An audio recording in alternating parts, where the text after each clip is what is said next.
आपका स्वागत है आपके चैनल जेपीटेक प्रो में। डॉक्टर एपीजे अब्दुल कलाम, इनका जन्म तमिलनाडु में रामेश्वरम के तमिल मुस्लिम परिवार में 15 अक्टूबर 1931 को हुआ था। इनके पिता का नाम जैनलाब्दीन था, जो पेशे से नावों को किराए पर देने और बेचने का काम करते थे। कलाम जी के पिता अनपढ़ थे, पर उनके विचार आम सोच से कहीं ऊपर थी। वह उच्च विचारों के धनी व्यक्ति थे और अपनी सभी बच्चों को उच्च शिक्षा देना चाहते थे।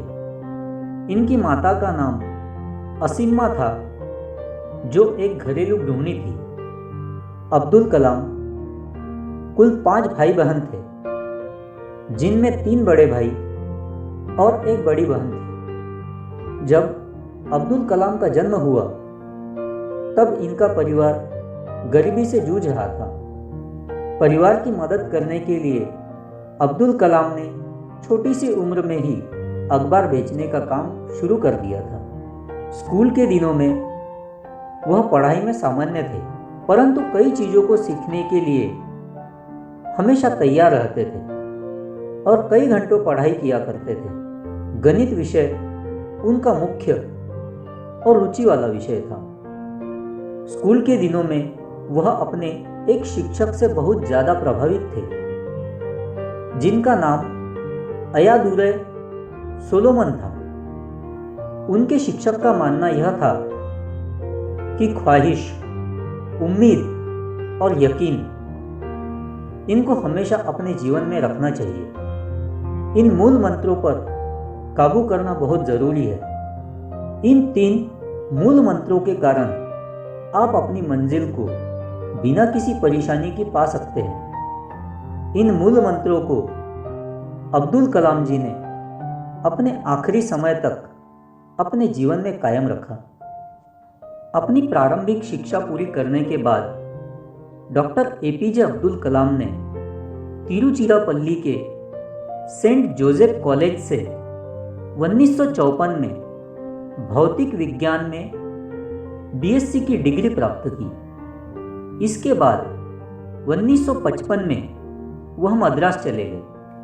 कलाम जी को लड़ाकू पायलट बनना था, परंतु परीक्षा में उन्हें 9वां स्थान मिला, जबकि आईएएफ ने 8 परिणाम घोषित किए, जिसके कारण वह सफल नहीं हो पाए। स्नातक की पढ़ाई पूरी करने के बाद कलाम जी ने रक्षा अनुसंधान और विकास संगठन में एक वैज्ञानिक के रूप में शामिल हुए। उन्होंने प्रसिद्ध वैज्ञानिक विक्रम साराभाई के साथ भी काम किया। 1969 में डॉक्टर एपीजे अब्दुल कलाम इसरो आ गए और वहां पर उन्होंने परियोजना निर्देशक के पद का भार संभाला। इसी पद पर काम करते समय भारत का प्रथम उपग्रह रोहिणी पृथ्वी की कक्षा में वर्ष 1980 में स्थापित किया गया। इसरो में शामिल होना डॉक्टर एपीजे अब्दुल कलाम के लिए बहुत ही सौभाग्य की बात थी, क्योंकि उनको ऐसा लगा कि जिस उद्देश्य के लिए वह जी रहे हैं, उनका वह उद्देश्य पूरा होने लगा है। वर्ष 1963-64 में अब्दुल कलाम ने अमेरिका का संगठन नासा का भी दौरा किया।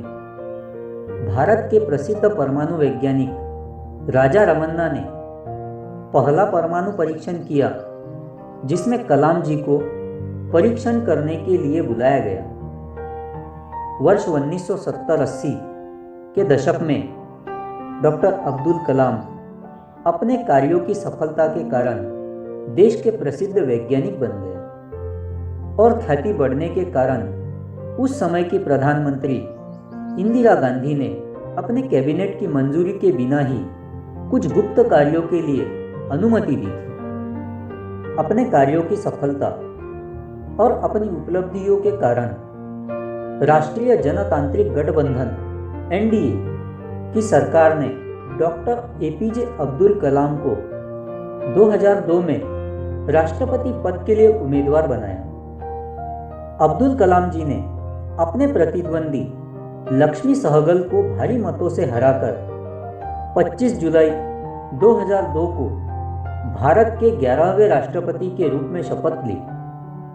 डॉक्टर एपीजे अब्दुल कलाम एक ऐसे राष्ट्रपति हैं जिनको राष्ट्रपति बनने से पहले भारत रत्न पुरस्कार मिल चुका है।